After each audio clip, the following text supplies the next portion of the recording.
ก็เป็นคนทุกข์ยากให้ได้ฟังคำนี้เต็มที่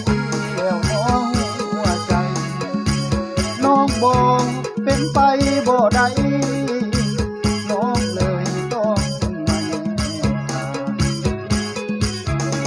บุญพาป่าน้องลาเขาบ่สนใจมือถือแล้วก็ลดไหน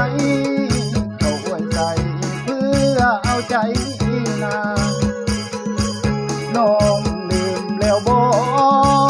สัญญาบุญกระตือบ้านจางองค์พระธาตุท่านกำลังสร้างเส้นทางหาเขาสองคนอายจน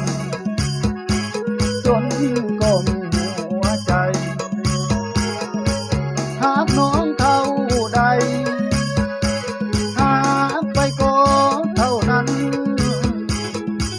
บ่มีความหมายน่าเสียดายหากมาตั้งนานถึงวันนี้หัวใจสถานน้องตะวันเจ้านั้นเปลี่ยนไปขอลาบุญวาสนาบ่มีอายจนอย่างนี้คนดีน้องบ่สนใจอายขอลาก่อน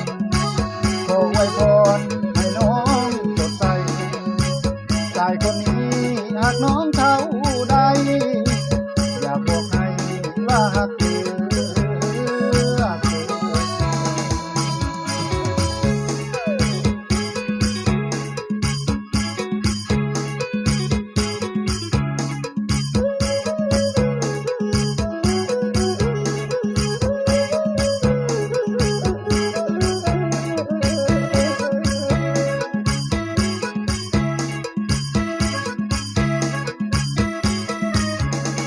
อายจนก็มีหัวใจหากน้องเท่าใดหากไปก็เท่านั้นบ่มีความหมา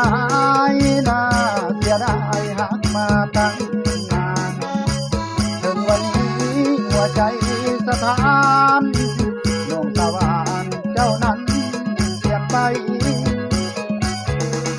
ขอลา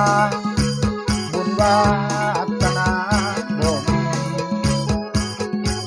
อายจนอย่างนี้คนดีน้องบ่สนใจอายขอ